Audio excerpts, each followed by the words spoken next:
Hello. Today we're going to talk about leads. And the topic with leads I want to talk about is I want to talk about treating every single lead that we get like gold. And literally, like quite physically, understanding that the weight of a business card is usually directly related to the weight of a golden nugget. If you're to weigh your business card, it's probably worth its weight in gold, quite literally. And what we're going to do today is I want you to take a look at the leads and the people that you follow up with and the clients you get and realize just how valuable they are so you can understand the true value of a lead in your business. And then I want to give you a 3-step process to turn these leads into real gold, money for your business that you can use. Because I find a lot of us have huge missed opportunity in how much our leads are actually worth. And we're out there constantly trying to get new leads and not even paying attention to the ones we've currently got. So that's what we're going to do today. We're going to treat every lead like gold in your business. Okay. So where a lot of this comes from is I used to work a ton with franchisees, and I used to actually hire a ton of franchisees. And to get about 20 franchisees hired by the end of the year, I would have to go through about 3,000 different applicants. Every single one of those applicants was a lead. Every single one of those applicants needed to be treated like gold because one of those applicants is worth probably about $100,000 to $200,000 worth of business for the company that we were running with. Each one had to be given that focus to make sure whether they're the right fit or not for the job. When I go through some of these things, I'm really going to draw from my experience and give you guys some of the common things that I used to do and the things I used to do with my franchisees to really make impact to get the best results from the leads that you get.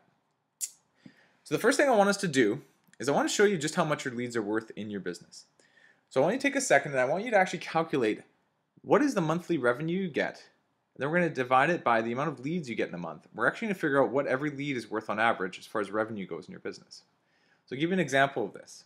So let's say on an average month you bring in about $5,000. Okay. Cool. Well, what does that mean? Well, how many leads did you bring in that past month? So if you're not sure, you kind of got to go back to some of your records, some of your numbers, or even just kind of think in the past week or two, how many leads have I gotten? And say on average you get about 10 leads a week maybe. You would know your averages, but say on average, let's say 10 leads a week over 4 weeks, so about 40 leads. And then what I want to do is grab a calculator and take out my monthly revenue divided by the amount of leads I get in a month. It'll equal about how much dollars each lead is worth. So in this case, I'll go 5,000 divided by 40, which equals $125.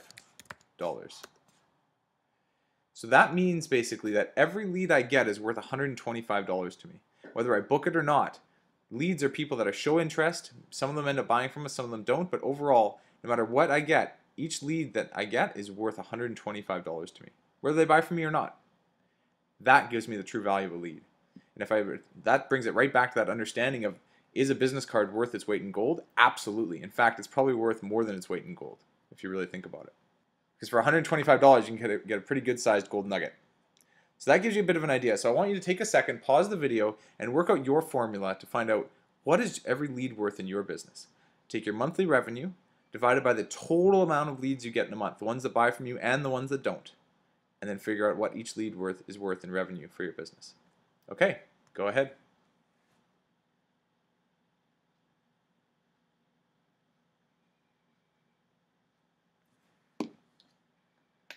All right.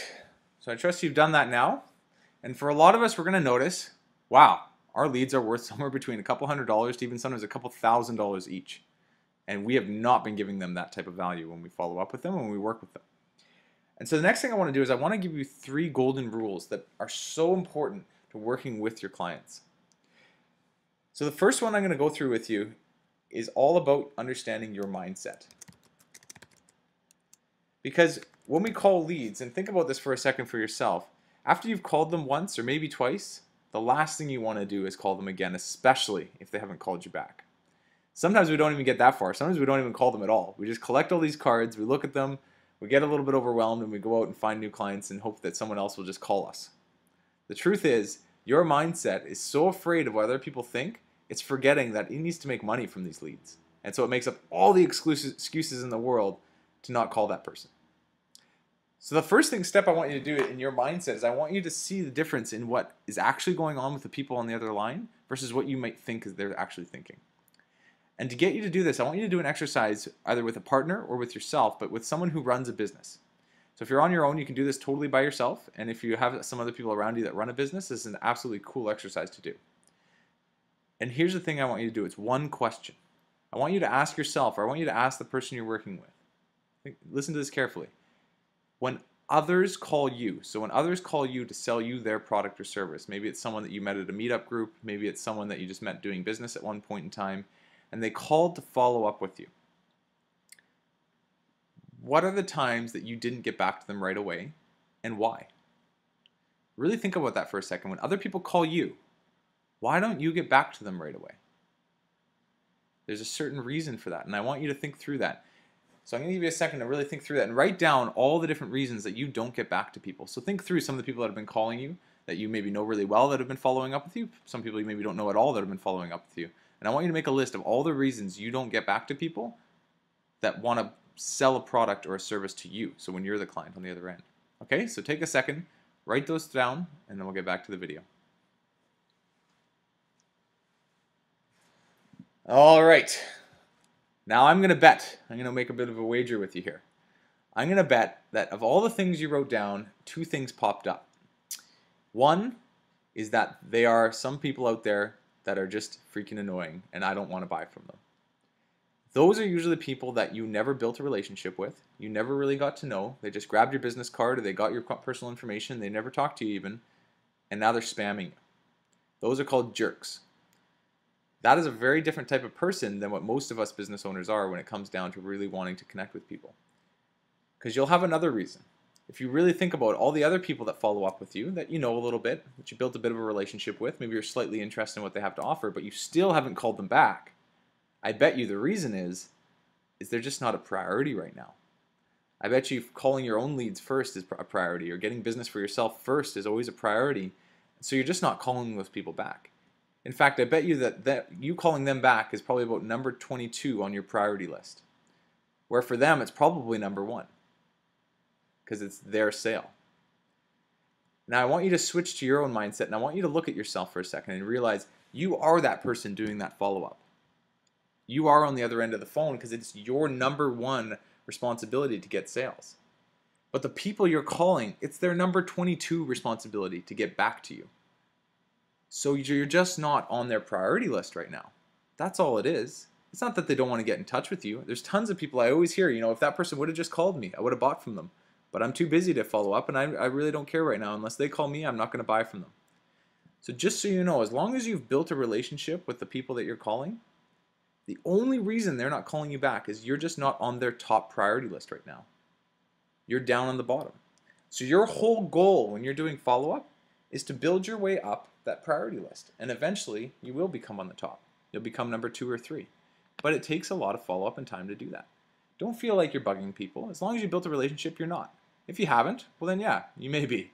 Take the time to build a relationship. But if you've built that relationship with those people and you've got to know a little bit about them, they've shown interest, they've given you their card and said, yeah, it might be something I want to look into. These people are interested. They are your clients. They will buy from you. You just need to keep following up with them and stay persistent so that you can work your way up their priority list. Okay, so that's step number 1.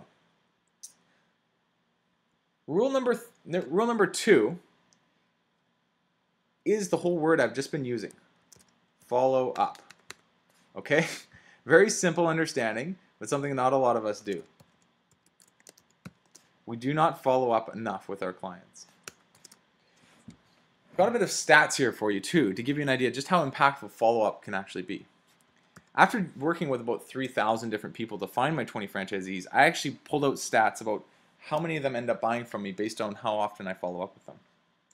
So people that I follow up with after 1 day, I have a 47% chance of having them taken to them to the next step. People that I followed up with and got in touch with after 7 days, I had a 35% chance, so it dropped by 12% all of a sudden. That's 12% of my whole business just by waiting 7 days. And people that I waited over 14 days for went all the way down to about 25%. So almost half of where I was originally had I just followed up with them the very next day. So it's so crucial, so crucial that you follow up with people in a very tight timeline. People forget about you. They're not really thinking too much about you when they leave, so you got to create that impression early on. So I always encourage people, follow up early and follow up consistently. And if you want to have some general idea and stats of how often to follow up, it can depend on the industry you're in and what you're doing. But for most people, you meet someone, follow up with them the very next day. If they don't get back to you, follow up with them the day after that. If they still don't get back to you, wait about 2 days, 2 to 3 days, follow up with them again. If they still don't get back to you, wait another 2 or 3 days, follow up with them again. And then from there, follow up with them about once a week until you get in touch with them. It's so crucial that we stay to those things and not just say, oh, how many times in your life have you sat there and said, I'll just give them a couple days and then I'll follow up to them. I don't want to sound too desperate. The truth is, they're not thinking about you at all those couple of days, and they've forgotten about you. So by the time you do call them, they've already lost interest. In fact, depending on the time, 10 to 15 to 25% of interest means 10 to 15 to 25% of lost business that would have gone in your pocket. No extra work given to you, just tight follow-up. It's so important. So, so important. So there's a bit of an exercise I want to put you through on this one as well. In your business, there's certain things you can do to reduce slippage. Obviously, one is calling in a timely manner. But there's a ton of other things you can do as well. And I'm going to give you a couple. And what I want you to do on top of that is I want you to make a list for your own business of things that you can do to really create tight follow-up with your clients. One that I talk about in all my sessions I think is so important is that make sure your week is committed, 30% of it is committed just to follow-up. If it's not, you're not putting enough time into it. Have a consistent time every day that you do your follow-up. If your clients are available more in the mornings, do it always in the mornings. If your clients are available more in the evenings, do it more in the evenings. Do it in relation to how they get back to you best. If they get back to you via text, email, or phone better, use the communication lines that work best for them. And here's the most important thing I find. Do you have a CRM, a customer relationship management system? It's usually an online-based system that allows you to track your leads, keep them going, and make sure that ultimately you keep the notes and you keep all the different things so that you can't just lose business cards. You'll always have their information on your database, and it dings you and it basically tells you when to follow up with your clients in any given time. So you can call someone, put up a follow-up date for 2 days from now, and it'll actually go up on your front page and tell you to call them. You can put someone for 6 days from now, 6 days later it'll show up on your front page, tell you to call them. All the notes that you wrote in the past will be there, and you can ultimately keep tight follow-up with your clients. So those are some of my suggestions. Ultimately, what I want you to do is think in your own mind, in your own business, what can you do to reduce slippage, reduce people that you lose, and just increase your ability to get more business through follow-up. So take a second to do that, and then we'll get back to the video. All right, so the very last thing that is so important to treat every lead like gold, the number one rule I think as well, is being assertive. So being assertive is ultimately a learned behavior. And when you're calling clients and you're working with them and you're talking to them on the phone, to treat your leads like true gold, you don't want to be passive because you're not going to be able to sell them properly and you might miss opportunity. You don't want to be aggressive because you're going to disgruntle your clients and get them disrespecting or not liking you. But you want to be assertive. So recognize your personality type right now. Think about it. Are you more passive or more aggressive naturally? Okay, great. Now what I want you to realize is being assertive is not a little bit of each. It's not a little bit of a hybrid of either. It's a totally different behavior. It's a learned behavior. It's something totally just a third party entirely. And what it is it's the understanding of teaming up with your client. It's the mindset going into these calls that you're going there to work with them, have fun with them, and build a relationship that's going to take both of you to the next level. Being assertive is understanding how to team up with people. And I'll give you an idea of the best way it can be said when it comes down to doing these calls and how you want to approach them. It's a saying that I always say, first seek to understand, then seek to be understood. I'll say that again. First seek to understand, which means understand your client, understand their needs, know what they're going through, know what's going on in their week, really hear them and listen and be an active listener. Then seek to be understood by asking permission. Do you mind if I tell you a bit about what I have to offer and where we could work together and some ideas I have that we could help each other in? But ultimately, a lot of us do that out of sync. We want to just sell our product, tell them all about us, hope that they buy from us and see what happens. First seek to understand, then seek to be understood. And you can be extremely assertive with your clients to get them to that next level with you. And that's it. Those are the 3 rules I find if we can do those perfectly, we can treat our leads more like gold. So focus on your mindset, understand what's holding you back, and just realize People just need to work, you just need to work your way up their priority list. Follow up with them. Use a CRM. Figure out where are you losing most of your clients, where's the slippage in your whole process, and how can you tighten that up on your business. And be assertive with them. Not passive, not aggressive, but have assertive behavior in how you approach your leads. And that's it. And you'll watch as your lead value goes up dramatically, as more of your leads turn into sales, and you can treat every lead like gold. And that's it. Other than that, I will see you at your next best mindset session.